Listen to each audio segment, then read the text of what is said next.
Hello students, कैसे हैं आप सब। आई होप आप सब अच्छे होंगे।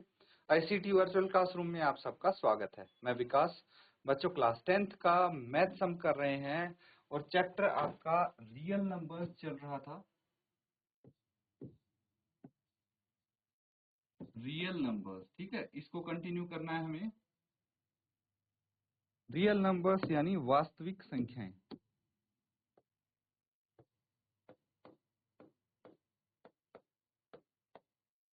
वास्तविक संख्याएं।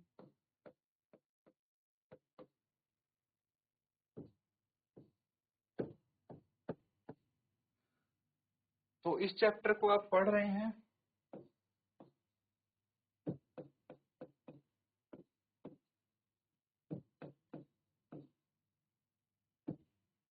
ठीक है, अब यहाँ पे रियल नंबर्स क्या होते हैं। रियल नंबर्स कौन से होते हैं, जैसे रैशनल और इर्रेशनल नंबर्स आते हैं रियल नंबर्स में। फिर आगे हम फर्दर क्लासिफिकेशन हमने किया है। उसके बाद काफी बेसिक चीजें हमने यहाँ पे सॉल्व की हैं। फैक्टराइजेशन। फैक्टराइजेशन क्या होता है, छोटी क्लासेज में सीखा है बच्चों आपने, ये है ना फैक्टराइजेशन। फिर प्राइम फैक्टराइजेशन क्या होता है ना। फिर एचसीएफ कैसे निकालते हैं, एलसीएम कैसे निकालते हैं, ये सारी चीजें आपको पता है ना। तो चलिए सीधा एक क्वेश्चन पे चलते हैं और इसी क्वेश्चन को हम सॉल्व करने की यहाँ पे कोशिश करेंगे। तो देखिए, ये है question. Check whether 15n can end with digit 0 for any natural number n। ठीक है, if a number ends with 0 digit then it is divisible by both 5 and 10। ये आपको पता होना चाहिए। ठीक है, तो ये है आपका क्वेश्चन, इसको सॉल्व कीजिए।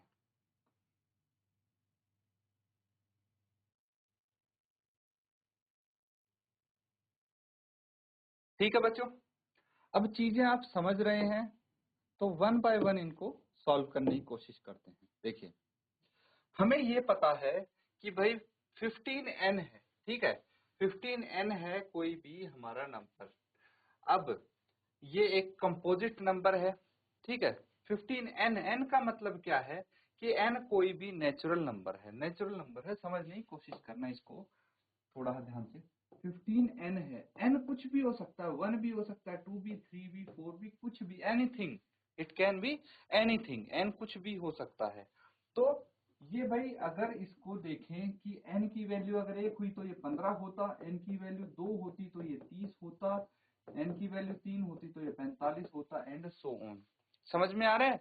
तो इनमें से कुछ भी हो सकता है, n एक नेचुरल नंबर है, ये आपको पता होना चाहिए। अब यहाँ पे ट्विस्ट क्या है, हमें n की वैल्यू नहीं पता, ये बोल दिया है कोई भी नेचुरल नंबर है।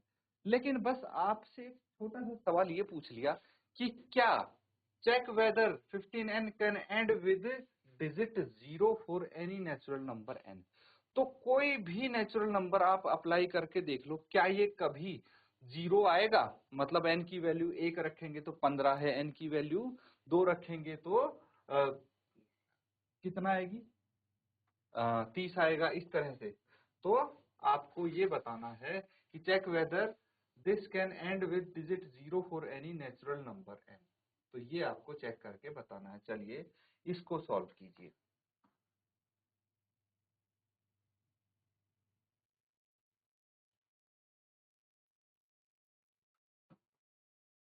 तो बच्चों यहाँ पे अगर देखिए ये 15n है। ठीक है, 15n है, तो अगर ये ऐसा होता क्वेश्चन, ऐसा है तो बिल्कुल हाँ 15n है ना। और अगर n की वैल्यू आपकी होती 10, 10 क्या 2 है n की वैल्यू, अगर 2 है तो कितना हो जाता 30। इट कैन एंड विद 0, हो सकता है, ये पॉसिबल है ना। अगर 15n है तो ये पॉसिबल है कि ये 0 के साथ एंड करे। भाई 2 से मल्टीप्लाई करके देख लिया, हमें 30 आ गया, कोई दिक्कत नहीं है। अब क्वेश्चन को थोड़ा सा इन्होंने घुमा रखा है, घुमा के हमने क्या किया है। अब क्वेश्चन ये कहता है कि चलो ठीक है भाई, ये तो मान लिया आपकी बात, लेकिन अगर ये ऐसा है 15 की पावर n, इसकी घात n है, ठीक है। अब आया मजा, 15 की पावर n है। अब बताइए 15 की पावर n, अगर n की वैल्यू 1 है तो 15 ही आएगा, लेकिन अगर n की वैल्यू 2 है तो 225 आएगा, अगर n की वैल्यू 3 है तो कितना आएगा, n की वैल्यू 4 है तो कितना आएगा, ये आपको बताना है। समझ में आ रहा है। अब n की कोई भी वैल्यू होगी, कोई भी नेचुरल नंबर होगा, तो क्या यहाँ हमें लास्ट में 0 देखने को मिलेगा इसके यूनिट डिजिट में, ये आपसे पूछा गया है। तो इसको इतना आसान नहीं है सॉल्व करना, जैसे हमने 15n को कर दिया था, है ना। 15 इंटू n को करना बहुत आसान है। इसमें तो सिंपल आप n की वैल्यू रखो, कोई भी नेचुरल नंबर जिसके आगे 0 आता हो वो रख दो, सीधा आ जाएगा, है ना। इसमें तो कोई मुश्किल चीज नहीं है, लेकिन यहाँ पे काफी प्रॉब्लम है, क्योंकि हम कब तक निकालेंगे भाई, कब तक पावर लेके हम इसको सॉल्व करते रहेंगे, मल्टीप्लाई करते रहेंगे। तो इसके लिए हमने दूसरी टेक्निक अपनानी पड़ेगी। क्या, अगर कोई नंबर 0 से एंड होता है तो क्या होना चाहिए, इट इज डिविजिबल बाय 10, है ना।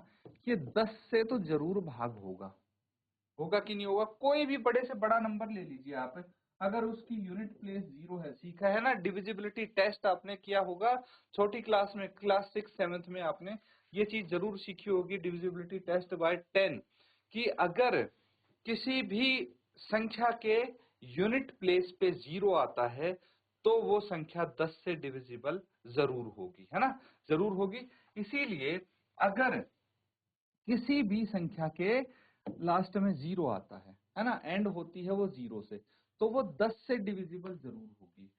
10 से डिविजिबल होने का मतलब क्या है, 10 के फैक्टर्स क्या है बच्चों, 10 के फैक्टर्स हैं 2 और 5, ये इसके गुणनखंड है ना। तो ये बोल सकते हैं या तो कि वो 10 से भाग जरूर होगी, या फिर वो 2 और 5 दोनों से जरूर भाग होगी। समझ में आ रहा है। चलिए अब देखते हैं, लेकिन प्राइम फैक्टर क्या है इसके 15 के, 15 एक कंपोजिट नंबर है, तो इसके प्राइम फैक्टर 3 और 5 है। क्या है, 3 और 5 है। तो 15 की पावर n को हम लिख सकते हैं 3 इंटू 5 की पावर n, या फिर 3 की पावर n इंटू 5 की पावर n लिख सकते हैं। ये चीज भाई ये तो आपने सीखा होगा एक्सपोनेंट के जब लॉज आपने पढ़े थे। देखिए सारी चीजें आपने पहले छोटी क्लास में कर रखी हैं, ऐसा कुछ नहीं है बिल्कुल जो नया आ रहा है, बस आपको सब चीज क्लब करके इकट्ठा करके अपनी नॉलेज यहाँ पे अप्लाई करनी है, ध्यान से समझें आप। अब देखिए ये 3 की पावर n इंटू 5 की पावर n है, तो यहाँ पे देखिए प्राइम फैक्टराइजेशन क्या है इसका, भाई 5 है, 2 नहीं है उसमें, है ना। 5 तो यहाँ आ गया, हमें दोनों चाहिए, 2 और 5, तभी यूनिट प्लेस पे 0 आ सकती है, लेकिन यहाँ पे सिर्फ 5 दिख रहा है, 2 नहीं दिख रहा है इसके प्राइम फैक्टर्स में। तो यूनिकनेस, है ना, हमने जब डेफिनेशन की थी arithmetic fundamental theorem of arithmetic में, तो उसमें ये बोला गया था कि किसी भी कंपोजिट नंबर को हम प्राइम फैक्टर्स के मल्टीपल के रूप में लिख सकते हैं, और वो इसकी यूनिकनेस है। यूनिकनेस मतलब वही इसके फैक्टर्स होंगे, उसके अलावा और कुछ नहीं होंगे, अगर हम उसके ऑर्डर को इग्नोर कर दें तो। समझ में आ रहा है। तो इसकी यूनिकनेस की वजह से जो भी फंडामेंटल थ्योरम ऑफ अर्थमेटिक देती है, इसकी वजह से हम बोल सकते हैं कि और कोई प्राइम फैक्टर नहीं है 15n के, और कोई अगर प्राइम फैक्टर नहीं है तो 2 तो मिसिंग है, जिसकी वजह से 0 हमें कभी नहीं मिलेगा। तो 15n की power n can not and with digit 0।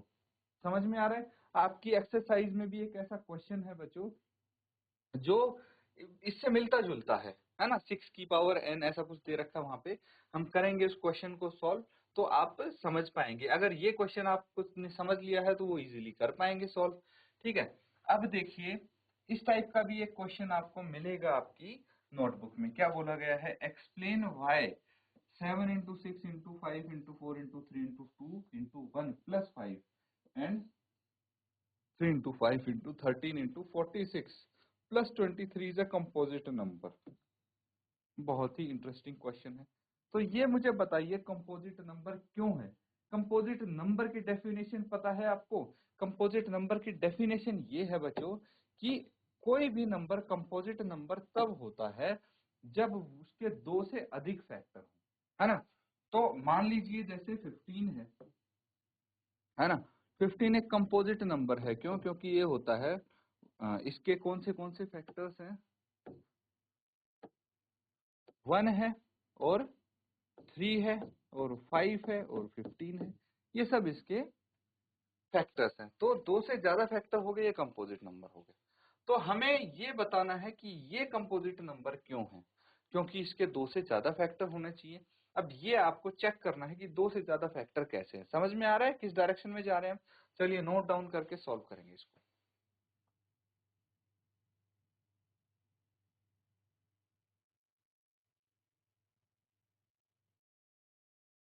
ठीक है बच्चों, समझ में आ रहा है? बहुत इंटरेस्टिंग क्वेश्चन है ये, ध्यान से समझना इसको और अच्छे से इसको सॉल्व करने की कोशिश करेंगे। चलिए यहाँ पे मैं थोड़ा सा आपको बता देता हूँ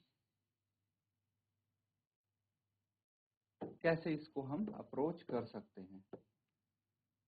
अब देखिए ध्यान से, हमारे पास क्या है यहाँ पे, 7 into 6 into 5 into 4 into 3 into 2 into 1 plus 5, ये है।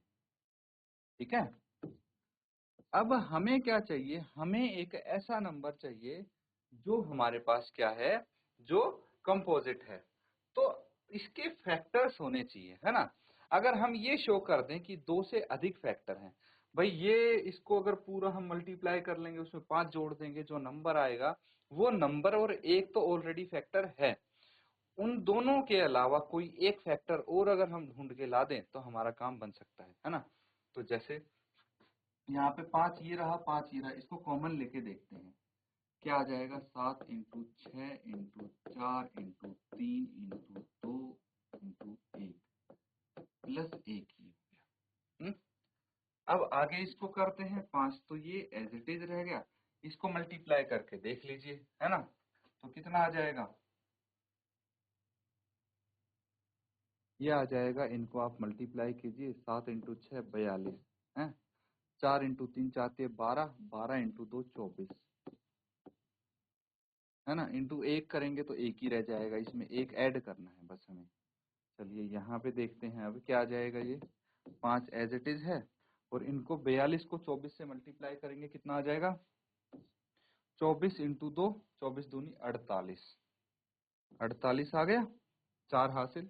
24 इंटू 4 96, 24 चौके 96 प्लस 4 100, 1008 प्लस 1 कितना आ जाएगा, ये आ जाएगा बच्चों 5 इंटू 1009, है ना। तो देखिए हमें आगे इसको फैक्टराइज भी करने की जरूरत नहीं है। अब 1009 को 5 से मल्टीप्लाई करेंगे तो कोई एक नंबर मिलेगा, तो इसका मतलब ये हुआ उस नंबर का एक फैक्टर तो 5 है, एक 1009 है, ये दो फैक्टर ऑलरेडी हमें मिल गए हैं, एक फैक्टर एक होगा और एक वो नंबर खुद होगा, तो 4 फैक्टर तो हमें दिख ही गए हैं। हालांकि मैं बता दूं 1009 आपका प्राइम नंबर है, ठीक है, ये फर्दर फैक्टराइज नहीं होगा, लेकिन फिर भी ये कंपोजिट नंबर है क्योंकि एटलीस्ट इसके 2 फैक्टर हो गए। समझ में आ रहा है? तो ये 1 एंड इटसेल्फ के अलावा 2 फैक्टर और हैं इस नंबर के, है ना। चाहे एक ही और होता तो भी ये कंपोजिट होता, यहाँ तो 2 मिल गए हमें। सेम चीज हम इसके साथ कर सकते हैं, है ना। 3 इंटू 5 इंटू 13 इंटू 46 प्लस 23। अब क्या करेंगे, 23 को कॉमन ले लीजिए, 23 अगर कॉमन आ गया क्या बच गया, 3 इंटू 5 इंटू 13 इंटू 46 में से अगर 23 कॉमन निकाल लिया क्या बच गया, 2 बच गए, है ना, लिख लेंगे। अब ये आ जाएगा 5 इंटू 2 10 तो हो ही गया, 13 इंटू 3 कितना हो गया 39, है ना। तो 23 इंटू 390, 390 के भी फैक्टर्स आपके हो जाएंगे, है ना। तो इसमें तो बहुत सारे हमें फैक्टर्स मिल गए, तो ये कंपोजिट नंबर तो है। समझ में आ रहा है? तो यहाँ नोट कीजिए, फिर आगे मैं इसको डिटेल में हम समझेंगे अब।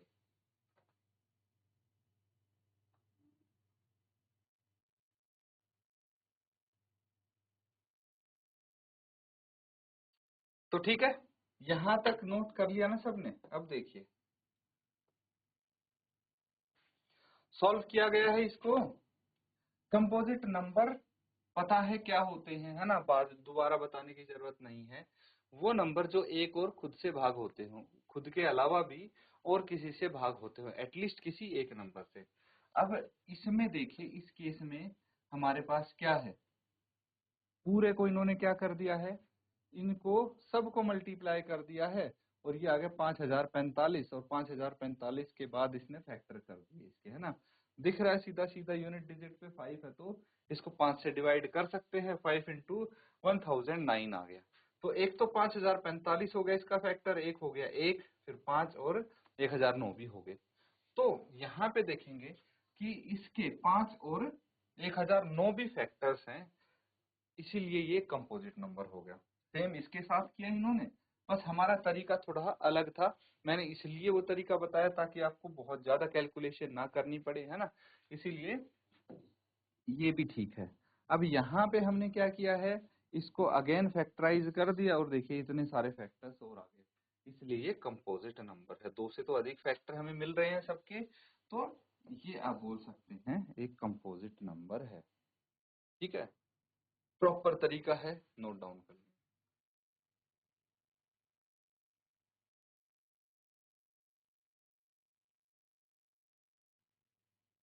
ठीक है, HCF एलसीएम सबको निकालना आता है, छोटी क्लासेस में आपने ये चीज सीखी है। हमने पिछले सेशन में भी कुछ HCF एलसीएम के सवाल किए थे, याद होगा। HCF LCM by prime factorization method हमने यहाँ पे किया है। तो यहाँ पे हम क्या करते हैं, we first express the given number as product of prime factors separately, है ना। हम यही करते हैं, कोई भी नंबर हो उसके प्राइम फैक्टर्स निकाल लेते हैं और उसको प्रोडक्ट ऑफ प्राइम फैक्टर्स हम शो करते हैं। देन HCF क्या होता है, HCF होता है product of smaller power of each common prime factor in the number, and LCM is the product of greatest power of each prime factor involved in the numbers। तो जो HCF होगा ना, HCF मान लीजिए हम 2 number का HCF निकाल रहे हैं, तो यहाँ पे थोड़ा सा कॉम्प्लिकेट आपको लग रहा होगा, बेसिकली कॉम्प्लिकेटेड है नहीं ये। ठीक है, तो अगर हम LCM निकाल रहे हैं, LCM निकाल रहे हैं मान लीजिए A और B का, ठीक है, A और B का। फॉर एग्जाम्पल मान लीजिए 2 इंटू 3 की पावर 2 इंटू 5 है ना, 7 इंटू 4 इंटू 3 की पावर 2 इंटू 4 नहीं लिखेंगे, प्राइम फैक्टर नहीं होगा, है ना, तो 4 की जगह हम यहाँ पे 2 ही लिख देंगे। 2 इंटू 7 एक बारी आ गया है, इतना ही छोड़ देते हैं, ठीक है, ज्यादा नहीं करते। अब देखिए, अगर हमें एलसीएम निकालना है तो हम क्या करेंगे, और HCF निकालना है तो क्या करेंगे। एलसीएम निकालना है तो जो पावर्स हैं वो तो हम लेंगे ही, बाकी जो नंबर्स बच गए उनको भी 1 बाय 1 मल्टीप्लाई करेंगे। और अगर HCF निकालना है, हमें क्या निकालना है, HCF निकालना है, तो ग्रेटेस्ट पावर है, जैसे 3 की पावर 2 यहाँ भी है, यहाँ भी है, कॉमन नंबर देखेंगे हम, तो 3 की पावर 2 हो गई, कॉमन जो होगा उसको लिखेंगे बस, और किसी को नहीं। समझ में आ गया, तो इसको आप नोट कर लेंगे। तो यहाँ पे हम देखेंगे कि फॉर एग्जांपल एक चीज और ध्यान देंगे, मान लीजिए यहाँ पे है इसकी पावर 3, 3 की पावर 3, यहाँ पे 3 की पावर 2 है, तो HCF निकालते टाइम जो छोटी पावर होगी उसको लेंगे हम, और LCM निकालते टाइम जो बड़ी पावर होगी उसको लेंगे हम, ये चीज ध्यान रखना। बाकी आपने 2-3 तरीके और सीखे होंगे LCM HCF निकालने के, वो इजीली आप कर सकते हैं। For given positive integer A and B, HCF of A and B into LCM of A and B होता है A इंटू B। ये आपको पता होना चाहिए कि भाई कोई भी 2 नंबर दिए हैं उनको मल्टीप्लाई करेंगे तो वो किसके बराबर आएगा, उन नंबर्स का जो HCF और LCM है उनके प्रोडक्ट के बराबर, उन दोनों नंबर्स का प्रोडक्ट आएगा, ये यहाँ पे बताया गया है ना। यहाँ पे आपको HCF LCM बताने के लिए बोला गया है।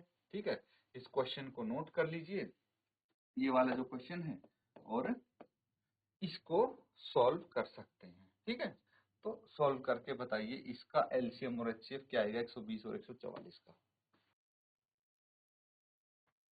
तो बच्चों यहाँ पे बहुत सिंपल सा क्वेश्चन है, लेकिन ये होमवर्क के लिए मैं आपको दे रहा हूँ, होमवर्क में करना पड़ेगा।